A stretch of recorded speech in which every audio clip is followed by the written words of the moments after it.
Namo Buddhaya. Halo semuanya, perkenalkan nama saya Feni Siska dari kelas 1 BUMN dengan NPM 2041002.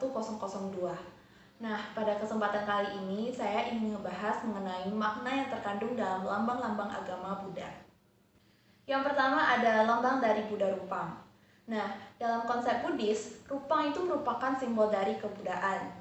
Selain dari itu, Rupang juga merupakan simbol dari Sang Guru. Jadi kalau misalnya kita saat melakukan puja bakti, kita itu tidak menyembah Rupang tersebut, melainkan kita itu menghormati serta mengingat kembali ajaran-ajaran yang sudah pernah diberikan oleh Sang Guru. Nah, selain dari itu, Buddha Rupang sendiri juga merupakan simbol dari ketenangan batin seseorang. Yang kedua ada lambang roda dharma. Roda dharma merupakan simbol dari perputaran ajaran Sang Buddha yang terus berlanjut demi kebahagiaan semua makhluk. Selain dari itu, roda dharma sendiri juga melambangkan senjata yang dapat menghancurkan ketidaktahuan serta kegelapan batin dalam diri manusia. Dhammacakka atau roda dharma dengan jari-jari 8 di tengah-tengah stupa itu melambangkan Arya Atanika Magga atau jalan Arya berunsur 8 yang merupakan jalan untuk mencapai kebebasan. Nah, sedangkan 4 lingkaran yang berada di tengah-tengah roda dharma itu melambangkan 4 tingkat kesucian dalam menuju proses pencapaian kebebasan. Nah, itu ada Sotapati, Sakadagami, Anagami, serta Arahat. Yang ketiga ada bendera Buddhis. Bendera Buddhis memiliki makna yaitu tidak adanya diskriminasi baik itu dari ras, kebangsaan, kebudayaan, kedaerahan, warna kulit, dan lain sebagainya. Jadi semua orang itu berpotensi untuk mencapai kesucian menjadi Buddha serta memiliki karakteristik kebudayaan. Nah, bendera Buddhis sendiri itu terdiri dari 6 warna. Yang pertama ada warna biru yang diambil dari warna rambut Sang Buddha yang melambangkan bakti atau pengabdian. Yang kedua ada warna kuning yang diambil dari warna kulit Sang Buddha yang melambangkan kebijaksanaan. Yang ketiga ada warna merah yang diambil dari warna darah Sang Buddha yang melambangkan cinta kasih. Yang keempat ada warna putih yang diambil dari warna tulang dan gigi Sang Buddha yang melambangkan kesucian. Yang kelima ada warna jingga. Warna jingga diambil dari telapak tangan, kaki, dan bibir Sang Buddha dan melambangkan semangat. Yang keenam adalah gabungan dari kelima warna tersebut. Yang keempat ada stupa. Stupa melambangkan nibbana atau kebebasan. Yang kelima ada pohon bodhi. Nah, pohon bodhi sendiri sering sekali dihormati sebagai bentuk pencerminan kebijaksanaan serta keagungan dari Sang Buddha. Nah, pohon bodhi sendiri juga dilambangkan sebagai pohon kehidupan. Menghormat kepada pohon bodhi itu juga merupakan salah satu cara untuk kita sebagai umat Buddha untuk terus bersyukur dan juga menghormati terhadap semua kebijaksanaan serta ajaran-ajaran yang pernah diberikan oleh Sang Buddha. Yang keenam ada teratai. Bunga teratai itu merupakan simbol dari kemurnian serta kelahiran yang mulia. Sebagaimana ia itu tetap tidak tercemar oleh endapan-endapan lumpur di mana ia tumbuh.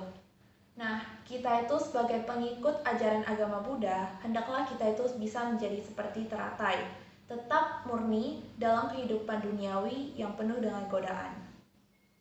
Nah, bunga teratai itu biasanya itu dibedakan menurut warnanya, dan setiap warnanya itu memiliki makna yang berbeda-beda. Yang pertama ada teratai putih atau pundarika. Teratai putih melambangkan sifat bodhi, keadaan di mana kesadaran dan perasaan telah tercerahkan atau mencapai kesempurnaan.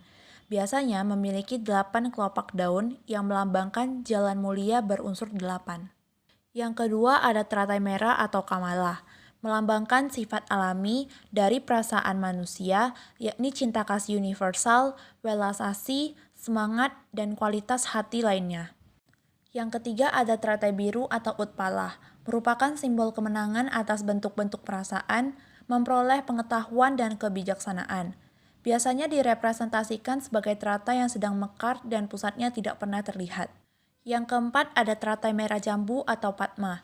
Ini adalah teratai yang mulia, umumnya digunakan untuk merefleksikan makhluk tertinggi. Ini adalah teratai Sang Buddha. Dan yang kelima ada teratai ungu atau indiwira. Ini adalah teratai yang misterius, digunakan hanya oleh beberapa aliran dalam merefleksikan ajaran-ajaran rahasia Sang Buddha. Yang ketujuh ada jejak kaki Buddha. Nah, dalam bahasa Pali itu biasanya disebut dengan Siripada. Siri sendiri berarti mulia, sedangkan pada artinya itu jejak atau kaki.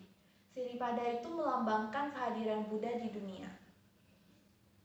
Yang kedelapan ada bunga. Bunga merupakan simbol dari ketidakkekalan. Nah, ini sama seperti kita meletakkan bunga segar di altar, beberapa hari kemudian pasti bunga tersebut akan layu. Sama seperti badan jasmani kita. Semakin bertambah waktu, pasti tubuh kita akan menjadi semakin tua, semakin lemah, dan akhirnya akan meninggal. Yang kesembilan ada lilin.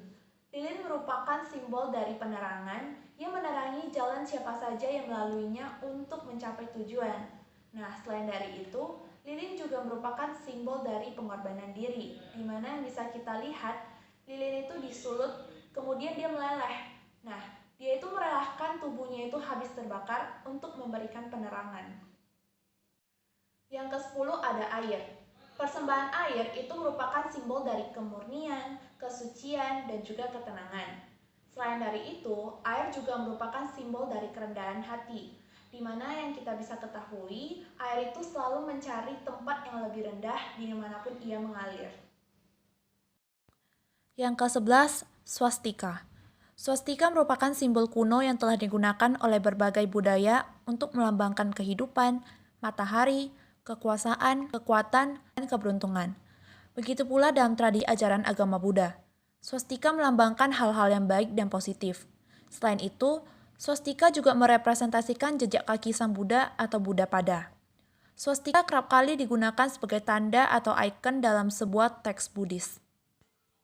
Yang ke-12 ada relik. Relik adalah peninggalan khusus dari jenazah seseorang yang dipandang suci. Peninggalan khusus ini biasanya berupa potongan kuku, rambut, abu jenazah, gigi, tulang, atau benda tertentu yang terdapat dalam tubuh setelah dikremasi.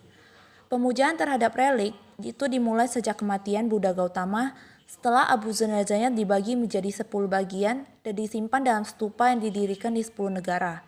Sebagai contoh, relik gigi Sang Buddha saat ini disimpan di Vihara Dalada Paligwah dekat Kandy, Sri Lanka. Sedangkan relik Sariputta dan Moggala disimpan di Sanchi, India. Yang ke-13 ada genta. Genta adalah lambang akan dimulainya upacara atau kegiatan yang resmi.